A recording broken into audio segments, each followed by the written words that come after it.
नमस्ते दोस्तों, welcome to law with Sajid. आज हम BLLB fifth semester constitutional law of India first के यूनिट 2 का सबसे इम्पोर्टेंट टॉपिक पढ़ेंगे, प्रीएम्बल ऑफ द कॉन्स्टिट्यूशन। ये पार्ट एग्जाम और कॉन्सेप्ट दोनों के लिए सबसे स्कोरिंग टॉपिक है। प्रीएम्बल उद्देश्य का क्या है? प्रीएम्बल संविधान का परिचय पत्र, आइडेंटिटी कार्ड है जो बताता है कि संविधान क्यों बनाया गया है, किस उद्देश्य से बनाया गया है और राष्ट्र के मूल आदर्श क्या है। इसे की the key to the constitution भी कहा जाता है। Original preamble 1949। प्रीएम्बल की शुरुआत इन शब्दों से होती है, we the people of the India, यानी संविधान की असली शक्ति जनता है। प्रीएम्बल मुख्य तत्व की वर्ड्स। प्रीएम्बल में 5 प्रमुख उद्देश्य का उल्लेख है। सोवरेन, सार्वभौम भारत किसी भी बाहरी शक्ति के नियंत्रण में नहीं है। सोशलिस्ट, समाजवादी, समाज में आर्थिक समानता और न्याय सुनिश्चित करना। सेकुलर, धर्मनिरपेक्ष राज्य सभी धर्मों के प्रति समान दृष्टिकोण रखेगा। डेमोक्रेटिक, लोकतांत्रिक, सरकार जनता द्वारा चुनी जाती है। रिपब्लिक गणतंत्र, देश का प्रधान प्रेसिडेंट जनता द्वारा अप्रत्यक्ष रूप से चुना जाता है, उत्तराधिकारी द्वारा नहीं।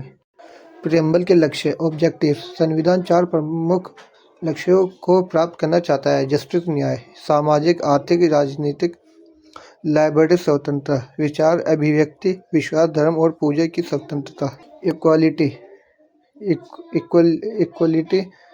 समानता, सबके लिए समान अवसर और कानून। इक्वालिटी, समानता, सबके लिए समान अवसर और कानून के सामने समानता।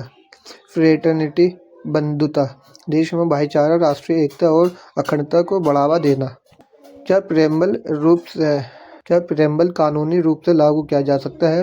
Keshavananda Bharati case 1973 supreme court SC ने कहा कि प्रीएम्बल संविधान का अटूट हिस्सा है। प्रीएम्बल खुद एनफोर्सेबल नहीं है, लेकिन संविधान की व्याख्या में मार्गदर्शक सिद्धांत है।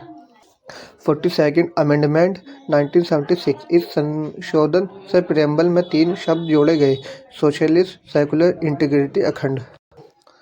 तो दोस्तों, प्रीएम्बल सिर्फ एक भूमिका नहीं है, बल्कि पूरा संविधान समझने की चाबी है। अगर आप बीए एलएलबी फिफ्थ सेम के स्टूडेंट हैं तो ये टॉपिक एग्जाम में शॉर्ट पूछा जाता है। इस वीडियो में हमने प्रीएम्बल के सभी महत्वपूर्ण concept, sovereign, socialist, secular, democratic, Republic, justice, liberty, equality, fraternity और 42nd अमेंडमेंट को आसान भाषा में समझाया है। तो दोस्तों, वीडियो अगर अच्छी लगी हो तो वीडियो को सब्सक्राइब करें।